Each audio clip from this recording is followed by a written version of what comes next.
Assalamualaikum warahmatullahi wabarakatuh. Alhamdulillahirabbil alamin wassalatu wassalamu ala asyrafil anbiya'i wal mursalin wa ala alihi wa sahbihi ajma'in.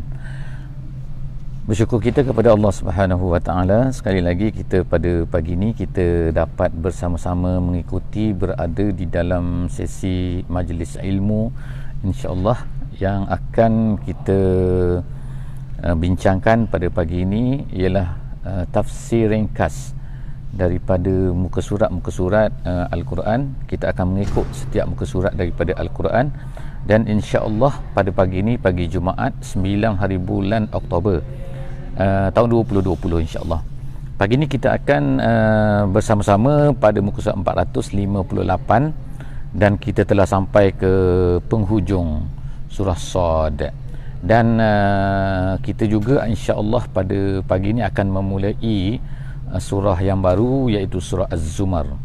Jadi pada muka surat 458 ni kita akan dapati lebih kurang 3 baris daripada ayat Al-Quran. Pada muka surat ini adalah penghujung kepada surah Sad, dan kemudian kita akan memulakan insya-Allah dengan surah baru, iaitu surah Az-Zumar. InsyaAllah sebelum daripada kita masuk kepada surah Az-Zumar, kita melihat dulu apakah yang diceritakan oleh Allah Subhanahu Wa Taala pada penghujung surah Sad ini. Jadi alhamdulillah, untuk pengetahuan semula kepada mereka yang ada bersama saya pada pagi ini, untuk pengetahuan semula juga yang telah akan mengikuti, yang sedang mengikutilah recording ke dan sebagainya, maka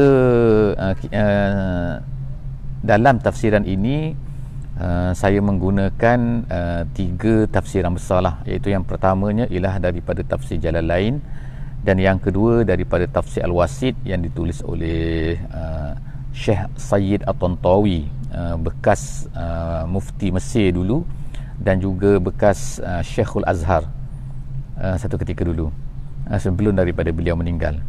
Dan kemudian tafsir yang ketiga ialah saya gunakan membaca juga sedikit petikan-petikan yang kita akan ambil daripada Khawatir Al-Quran oleh Syekh Ash-Sha'rawi. Syekh Ash-Sha'rawi, bukan, ada satu lagi Khawatir Quran yang ditulis oleh Syekh Amr Khalid, tapi bukan, kita akan gunakan Syekh Ash-Sha'rawi, seorang ulama besar daripada Mesir yang baru juga meninggal. InsyaAllah kita akan tengok pada pagi ni daripada insyaAllah, tapi sebelum daripada tu saya nak pastikan dululah adakah suara pada pagi ni clear ataupun tidak, kerana kemarin sesi sebelum daripada ni kita mempunyai sedikit masalah mikrofon, masalah teknikal yang menyebabkan suara tu agak kurang jelas. Tapi pagi ni kalau sesiapa yang ada di dalam line pada live pada pagi ni, harapnya beri komen lah adakah suara clear ataupun tidak. Terima kasih lah kalau ada beri komen selepas daripada ni. InsyaAllah kita akan lihat A'udzubillahi minasyaitonirrajim daripada surah Sad, insyaAllah ayat 84 sehingga ayat 88 terakhir insyaAllah. A'udzubillahi minasyaitonirrajim. Qala fal haqqu wal haqqu aqul la amla anna jahannama minka wa mimman tabi'aka minhum ajma'in. Qul ma as'alukum alaihi min ajr wa ma ana minal mutakallifin in huwa illa zikrul lil alamin wa la ta'lamunna naba'u ba'dahin. Sadaqallahul azim. Jadi pada ayat ini, ayat yang terakhir ini adalah sambungan daripada yang kita telah sebutkan sebelum daripada ni, iaitu apa yang cerita Allah Subhanahu Wa Taala sebelum daripada ni, iaitu apa? Iaitu perbincangan ataupun percakapan di antara iblis dan juga Allah Subhanahu Wa Taala. Allah Taala ceritakan kepada kita bahawa iblis ni apabila dia nak dihalau oleh Allah Subhanahu Wa Taala, kemudian dia telah minta kepada Allah Ta'ala ini supaya memberikan kepadanya tempoh supaya dia ni boleh hidup sampai kepada hari yub'atsun.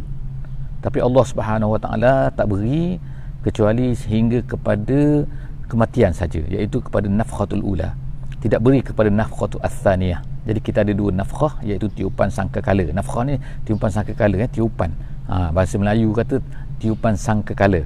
tapi tiupan oleh malaikat Israfil tu. Jadi tiupan yang pertama mematikan dan tiupan yang kedua menghidupkan balik.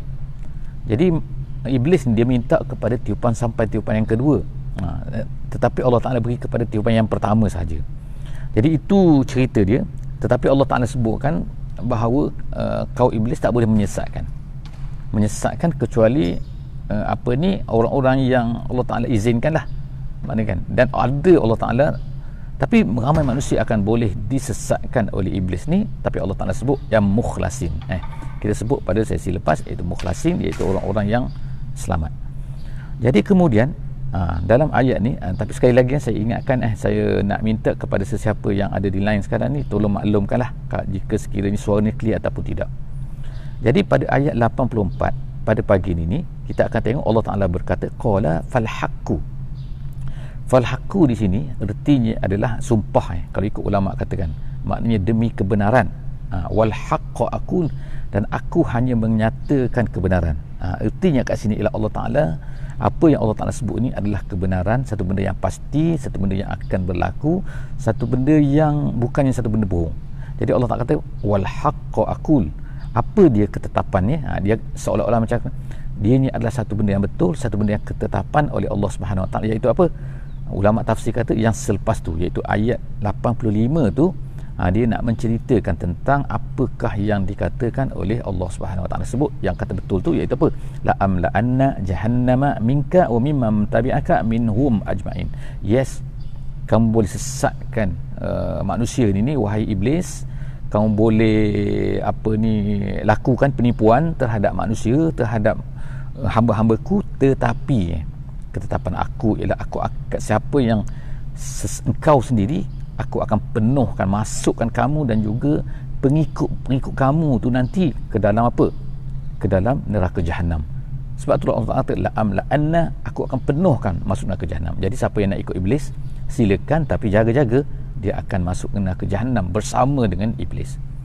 Jadi kita ni mesti ingat nak ikut iblis, ingat kita akan masuk neraka Jahannam bersama dengan dia. Iblis tu memang masuk neraka Jahannam dah. Allah Ta'ala kata kan, minka, daripada kamu, wa mimman ma'ak, wa mimman tabi'aka juga, dan siapa yang mengikut kamu juga akan masuk neraka juga Jahannam tu. Kul, katakan. Kemudian seterusnya ialah ini adalah perintah Allah Subhanahu Wa Ta'ala. Pada hujung-hujung ayat surah As-Sadd ni, Allah beritahu kepada Nabi kita sallallahu alaihi wasallam, wahai Muhammad, katakan, beritahu kepada mereka, ma as'alukum alaihi min ajrin, aku tak minta daripada kamu ni. Ini benda penegasan yang selalu lah Allah Ta'ala sebutkan, iaitu apa kan? Iaitu dakwah tidak meminta apa-apa daripada orang yang didakwahi. Sebab apa? Kalau dakwah ni meminta, jadi pelik lah kan, sebab dakwah ni adalah kewajipan. Bagaimana kita melaksanakan kewajipan kemudian kita minta? Masalah kalau orang beri terima tu cerita lain, tapi maknanya kalau minta, menetapkan, aku tak boleh beritahu benda ni kecuali kau bayar. Ini konsultan. Jadi Islam ni bukan consultation. Islam ni adalah tanya kan, memanglah consultation, tapi consultation bukan berbayar. Ketetapan tu tak boleh. Jadi Allah Ta'ala ulang dakwah Nabi-Nabi ni kan, semuanya even dia kata dalam ayat ni ialah disebutkan min ajrin. Ulama tafsir kata seperti Syekh Sya'rawi, dia beritahu kan, kenapa Allah Ta'ala menggunakan perkataan min di sini, kenapa tak gunakan ajr, terus ajr, tak minta upah, tapi dia kata tak minta min ajrin. Ada min itu menunjukkan kepada walaupun satu sen pun tak minta. Itu maknanya kalau tak ada perkataan min tu, word min tu, itu mungkin menunjukkan kata yang besar, yes lah, tapi mungkin kecil minta. Ni tak, yang kecil ke, yang damit ke, berapa sen ke, jumlah yang kecil ke, walaupun jumlah kecil tak diminta oleh Nabi-Nabi dan juga pendakwah lah, insyaAllah yang mengikut Nabi-Nabi. Jadi min ajrin. Jadi dalam Al-Quran Allah Subhanahu Wa Taala sebutkan semua rasul-rasul kecuali 2 orang rasul saja yang tidak disebutkan, yang tidak menyebutkan perkataan ni, yang tidak menyebutkan perkara minta upah ni. Iaitu siapa? Iaitu yang pertamanya Nabi Ibrahim dan yang keduanya Nabi Musa alaihissalam. Kenapa? Jadi Syekh Sya'rawi menyebutkan perkara ni, dia kata kerana kedua-dua orang ni berdakwah, pertama-tamanya ialah kepada siapa? Iaitu kepada ayah mereka sendiri. Seperti Nabi Ibrahim berdakwah kepada ayahnya, jadi takkanlah minta upah daripada ayah kan. Yang keduanya Nabi Musa. Nabi Musa juga berdakwah kepada ayahnya, ayah angkat lah of course iaitu Firaun. Takkanlah dakwah kepada ayah pun nak minta upah, contoh lah kan. Jadi sini okey, kita yang pertama sekali kenapa ada perkataan min, dan kemudian yang kedua ialah kisah dua orang nabi itu dan juga nabi-nabi yang lain. Majoriti daripada nabi-nabi semuanya disebutkan oleh Allah Taala tidak meminta upah. Kemudian wama ana minal mutakallifin. Mutakallifin ini Nabi SAW, Allah Taala beritahu kepada mereka ni, wama ana minal mutakallifin, bukan aku ni. Mutakallif ni ialah orang, satu benda yang memberat-beratkan. Jadi ulama tafsir menyebutkan sini kenapa disebut mutakallifin, aku ni bukan orang yang memberat-berat. Maksud di sini ialah kalau kita terima Islam ini tak jadi berat sebenarnya. Bahkan bila kita terima Islam, kita ambil Islam, kita mengikut Islam, kita melaksanakan Islam, sebenarnya Islam itu akan memudahkan hidup kita. Jadi manusia yang tidak mahu mengikut Islam ni, itulah sebenarnya yang susah. Itulah sebenarnya, mereka itulah sebenarnya yang sukar dalam hidup mereka kan.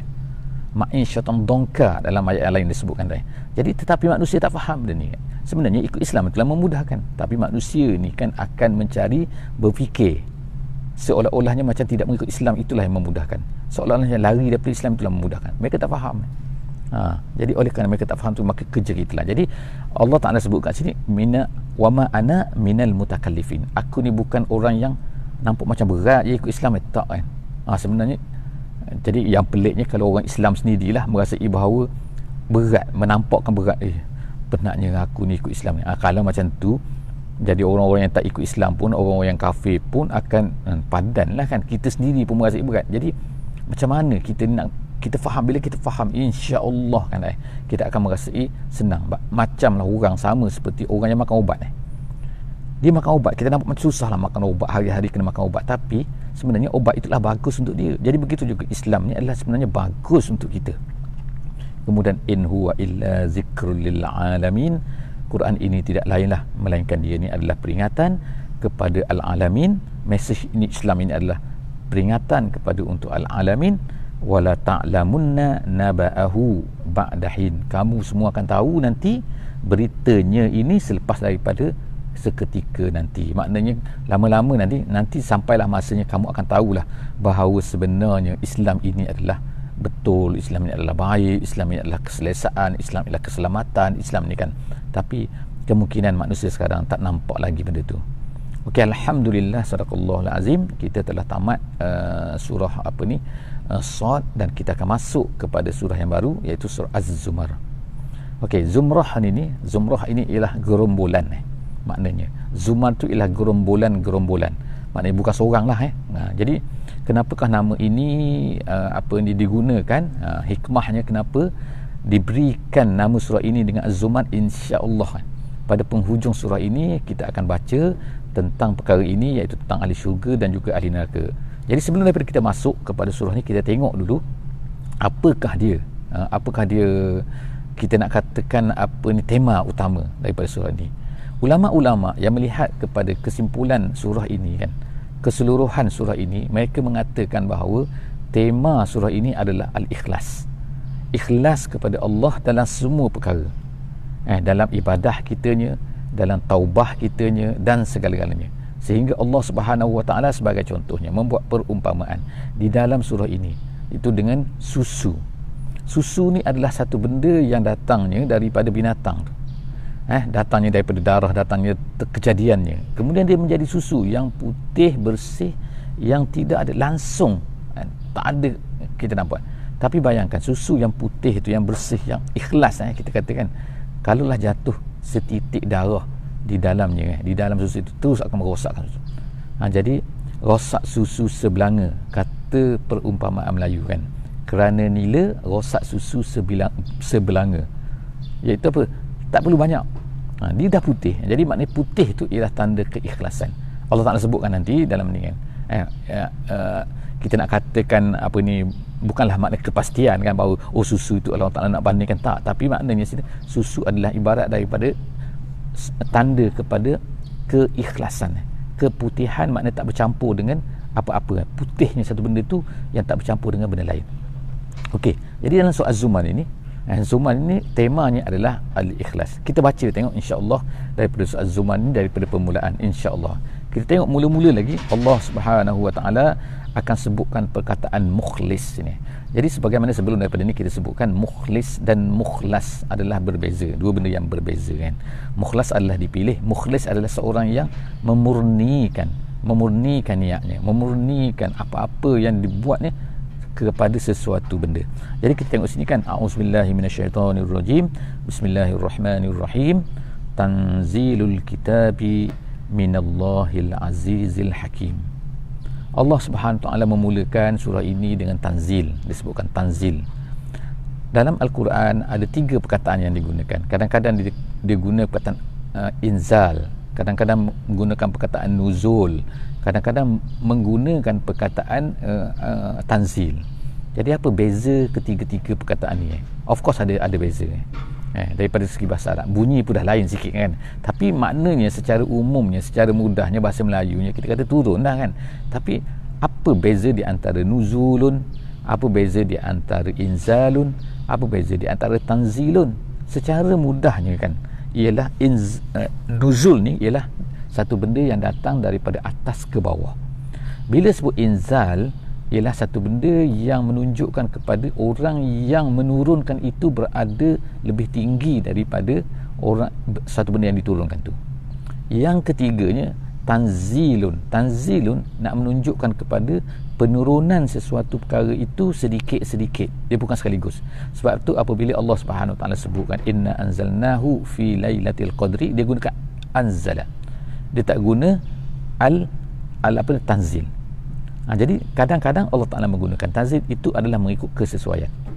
Satu benda yang menarik di dalam tafsir dalam Quran ni ialah ada 2 perkara yang Allah Subhanahu Wa Ta'ala sebutkan, iaitu yang pertamanya tentang besi. Allah Ta'ala sebutkan wa anzalnal hadida, kami turunkan besi. Jadi di sini adakah menunjukkan bahawa besi itu adalah daripada langit dan kemudian turun ke bumi? Tak, kita tengokkan bahawa besi itu daripada dalam perut bumi kan, dikeluarkan daripada perut bumi dan digunakan oleh manusia. Jadi maknanya dia berada di bawah. Macam mana kata di atas? Jadi sebab tu dari sini bila kita faham ni kan, anzal ni, inzal ni, maksudnya ialah dia ni bahawa yang menurunkan tu, yang memberikan tu, bukan menurunkan maksudnya, iaitu yang menjadikan tu. Siapa yang menjadikan? Allah Ta'ala yang menjadikan besi itu untuk manusia. Jadi kita boleh nampak kan, maknanya bukan dia tu datang daripada atas, daripada soal hadis tu. Yang keduanya libas. Allah Ta'ala juga menyebutkan perkataan Allah Ta'ala anzala tu, iaitu libas. Libas tu apa? Libas tu ialah pakaian.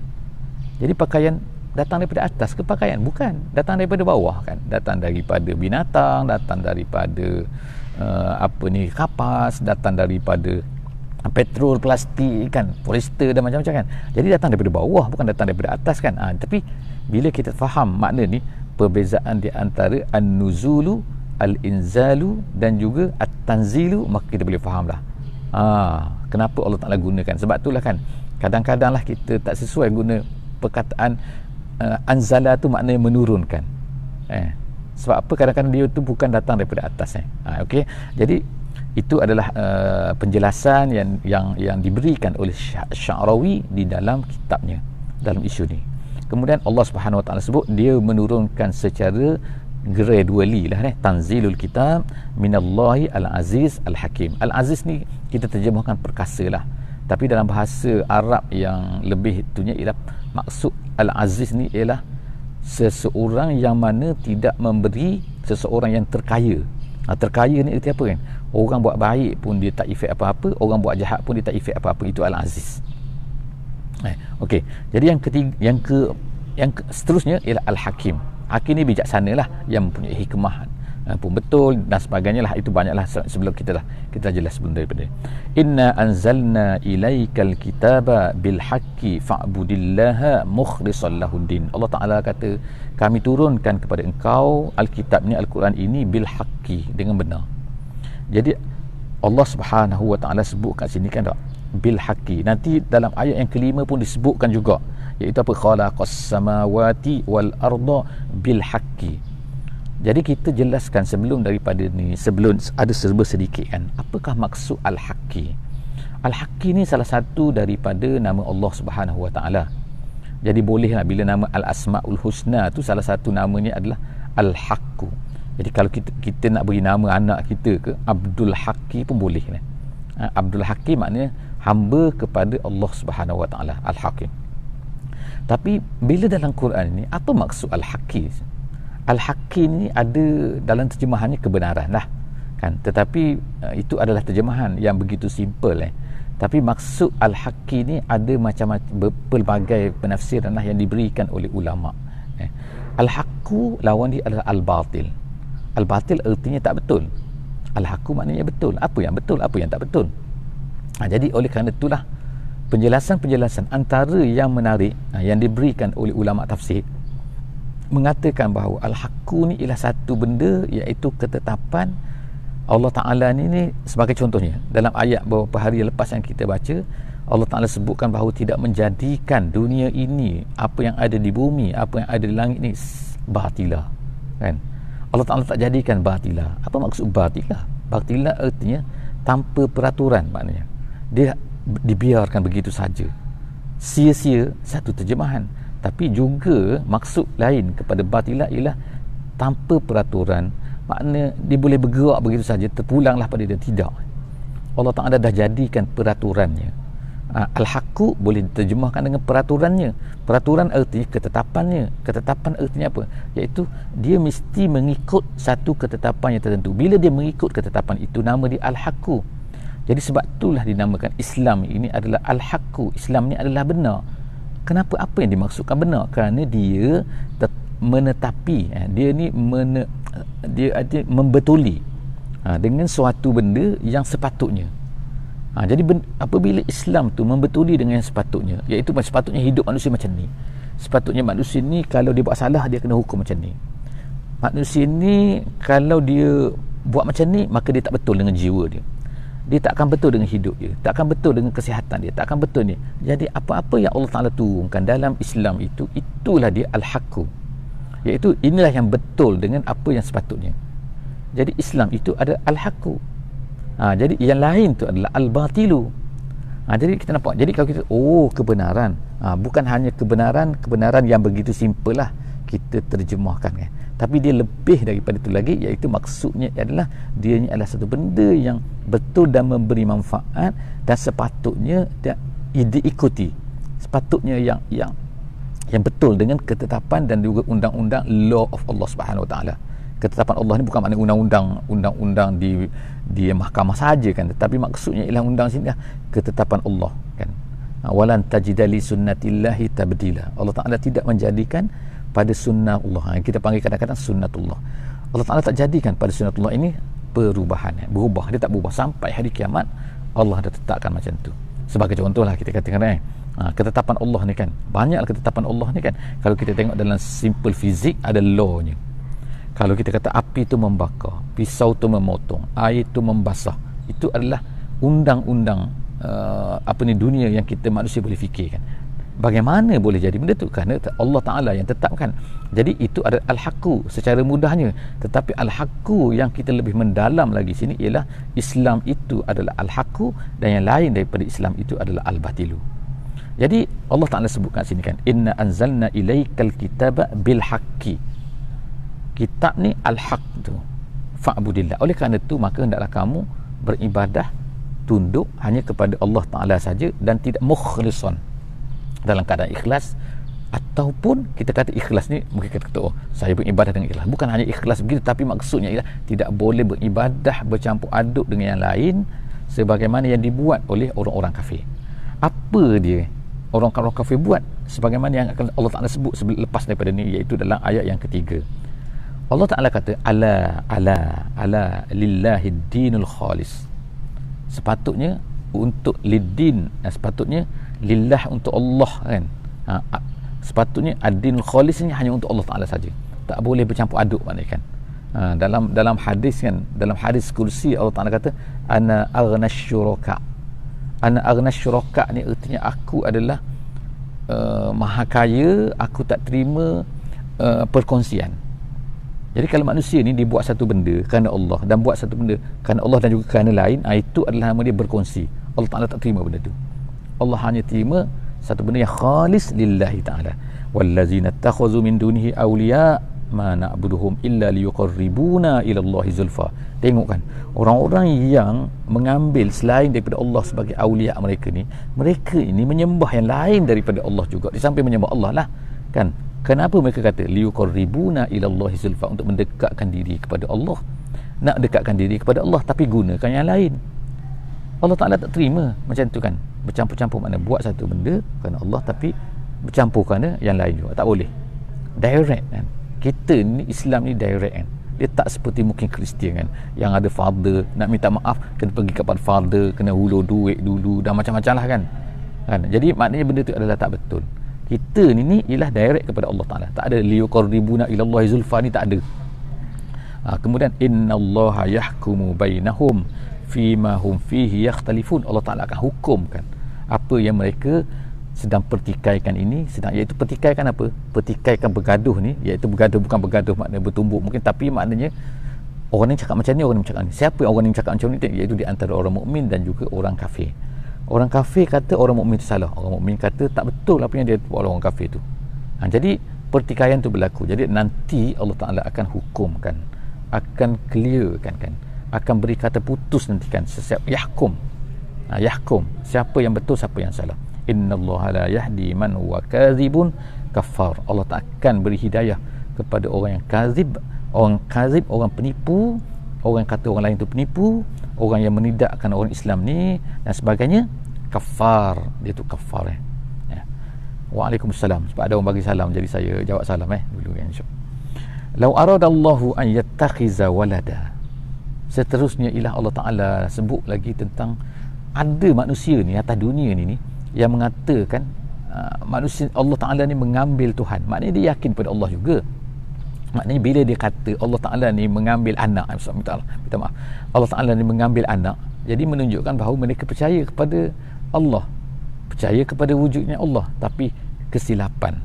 Apa kesilap mereka ni? Banyak di antara bentuk-bentuk kesilapan bukan kesilapan yang kecil-kecil ni kan, tapi kesilapan yang fatal ni, kesilapan yang boleh mengkufurkan. Iaitu apa? Mengatakan bahawa Allah ni mengambil anak. Allah ni ada anak. Siapa anak Allah? Dia kata itulah. Ada setengah mengatakan bahawa malaikat tu adalah anak perempuan Allah. Ada yang mengatakan Isa anak Allah. Ada yang mengatakan Uzair anak Allah. Jadi orang Yahudi, orang Kristian, orang yang musyrikin, mereka semua ni adalah kafir. Kenapa? Kerana mereka telah mengatakan Allah Ta'ala tu ada anak. Allah Ta'ala tu mengambil anak. Jadi macam-macam cara lah. Ada yang menyembah anak tu 3 dalam 1 dan sebagainya. Ada orang yang mengatakan bahawa kan Tuhan tu satu, cuma dia ada anak, sebagaimana Yahudi. Ada yang mengatakan Tuhan ni salah satu daripada Tuhan-Tuhan. Allah ni Tuhan, yang lain pun Tuhan juga. Kita namakan anak kita sebagai Abdullah, sebagaimana ayah Nabi SAW nama Abdullah. Jadi tapi yang lain pun Tuhan juga, Allata wal Uzza dan sebagainya. Dan Allah Ta'ala ni ada anak pula Tuhan. Jadi ini adalah perkara-perkara yang sangat tak betul. Jadi Allah Ta'ala katakan, kalau Allah Ta'ala nak ambil anak, kenapa mesti ikut awak? Awak yang menentukan pula ini anak Allah kan tak? Ini andaian lah katakan, kalau lah kata, ini tidak benda ni tak ada, benda ni tak berlaku. Tapi Allah Ta'ala kata kalau lah Allah, kenapa mesti ikut awak? Kenapa mesti awak yang menentukan bahawa anak Tuhan ni nama Uzair, Allah Ta'ala anak Tuhan ni nama dia malaikat, anak Tuhan ni nama dia Isa? Kenapa mesti? Jadi Allah Ta'ala kata lattakhiza waladan lastafa mimma yakhluqu ma yasha. Nescaya dia akan ambil apa yang dia nak. Tapi benda ni subhanah, Allah Ta'ala kata maha suci Allah. Allah tolak awal-awal lagi kan, tak ada. Ni adalah mengarut semua. Wallahul wahidul qahar. Allah adalah wahid, dia adalah esa, tak ada anak-anak ni. Tak perlukan kepada anak-anak ni. Al-Qahar, dan dia ni Al-Qahar, Al-Jabbar, iaitu nama-nama yang menunjukkan kepada keperkasaan. Allah Ta'ala ni tak perlu. Kenapa kan? Yang orang perlu kepada anak ni kenapa? Untuk bermain, untuk seronok, untuk nakkan zuriat dan sebagainya. Itu sebab-sebab manusia ni nak anak, nak penyokong dan sebagainya kan tak? Yang ramai. Tapi Allah Ta'ala tak perlu benda tu semua. Al-Qahar, dia tu sendiri Al-Qahar. Buat apa perlu kepada anak? Ayat yang terakhir, insya-Allah ayat yang kelima pada pagi ni kita akan tengok, iaitu khalaqas samawati wal arda bil haqqi. Sekali lagi Allah Ta'ala sebut, Allah Ta'ala menciptakan langit, Allah tak menciptakan bumi bil haqqi. Itu yang kita sebut sebelum ni. Itu bil haqqi tu mungkin di sini ialah dari makna-makna al-haq yang banyak tu, di sini ialah cantik dengan peraturan-peraturannya, dengan ketetapannya. Peraturan-peraturan yang boleh difikirkan oleh manusia, silakan fikir. Allah Ta'ala berikan pemikiran kepada kita, kita gunakan pemikiran untuk berfikir bagaimana nak korek minyak kan, macam mana nak kenal ini kan. Allah Ta'ala beri otak kepada kita, pemikiran kepada kita, kita boleh tengok, gunakan fikiran. Lahirlah ilmu fizik, lahirlah ilmu bio, lahirlah ilmu chemistry, semua itu adalah daripada pemikiran manusia, tak jadi masalah kan. Tetapi ada satu benda yang mana manusia ni tak tahu, iaitu apa? Untuk kehidupan mereka, mana yang terbaik untuk mereka dan sebagainya kan. Ada part-part yang Allah Ta'ala beritahu melalui satu benda yang nama dia Islam. Sebab itulah kita terima Islam. Kenapa? Kerana Islam adalah al-haqqu yang datang daripada Allah Subhanahu Wa Ta'ala, benda yang sepatutnya yang Allah Ta'ala tak kalau kita berfikir pun salah perkara tu. Kenapa kan? Kalau kita berfikir dan kita rasa bahawa apa yang Allah sebut tu salah, maka kita lah salah, bukan Allah yang salah. Di sini adalah keyakinan yang apabila ada keyakinan ni, maka dialah yang akan menyebabkan kita ni boleh mempunyai kekuatan untuk beramal dengan Islam, untuk mengikut Islam, insya-Allah. Kemudian Allah Ta'ala kata yukawwirul laila 'alan nahar wa yukawwirun nahara 'alal lail. Yukawwir ni, at-takwir ni, takwir ni kalau ikut bahasanya ialah orang Arab ni bila dia mencampakkan satu benda di atas satu benda yang lain. Jadi dua makna besar kepada at-takwir ni. Yang pertama ialah campak tu kan. Dia campak lagi, campak macam kita campak sampah kan. Jadi campak sampah lagi atas dia bertindan-tindan kita kata. Itu takwir. Jadi tindan-tindan kan redundant atau bertindan-tindan lah satu benda tu. Itu yang pertama. Yang kedua, at-takwir ni maknanya al-laf. Al-laf ni ialah kita pusing macam orang pakai serban tu kan. Jadi dia pusing sehingga tak nampaklah kepiah dia, tak nampaklah kepala dia kan. Sebab apa? Dia pusing oleh serban ataupun pakaian, dipanggil laf juga, iaitu kan bila kita balut kita balut macam orang kalau kita buat kita gunakan plastik tu untuk laf tu. Itu lafaf dipanggil tu kan. Jadi kita balut sehingga tak nampak lagi kotak tu, tak nampak lagi barang tu. Sebab apa? Kita dah balut dia. Jadi itu al-laf at-takwir. Jadi makna-makna ini sebenarnya boleh masuk dengan apa yang kita sedang baca, yukawwirul laila 'alan nahar. Malam dan juga siang Allah Ta'ala macam balut kan. Malam tu dibalut oleh siang, lalu hilanglah malam. Kemudian tu malam datang pula membalut siang. Jadi hilanglah siang, tak nampak siang tu, nampak tak? Jadi balutan tu perlahan-lahan, akhirnya lama-lama dia hilang. Ambil masalah sikit kan, dekat gelap, kemudian maghrib, malam. Kemudian malam tu datang fajar, kena nampak siang. Gitu. Jadi yukawwirul laila 'alan nahar wa yukawwirun nahara 'alal lail. Kemudian wasakhkhara asy-syamsa wal qamar. Allah Ta'ala tundukkan matahari dan juga bulan. Tundukkan maknanya dia berjalan sehingga dia tak berlaga, sehingga dia tak langgar antara satu sama lain, sebagaimana dalam ayat yang kita selalu baca, lasyamsu yanbaghi laha an tudrikal qamar, dalam surah Yasin. Maknanya walaupun dia berjalan tapi dia tak pernah berlaga, dia hanya sampai masa dia akan bertindan, lahirlah kita panggil sebagai gerhana kan, gerhana bulan, gerhana matahari, tapi dia tak berlanggar. Inilah sepatutnya menjadi salah satu daripada tanda yang kita yakin kehebatan Allah Subhanahu Wa Ta'ala. Kullun yajri li ajalin musamma, dia berjalan mengikut tempoh yang tertentu, tempoh masa tertentu. Satu tahun 365 hari, ada pula tahun lompat yang mana 1/4. Kemudian bulan tu dia akan berjalan. Jadi oleh kerana ketetapan tepat tu kan, maka lahirlah manusia buat kajian, lalu lahirlah apa dinamakan sebagai ilmu astronomi. Jadi ilmu falak.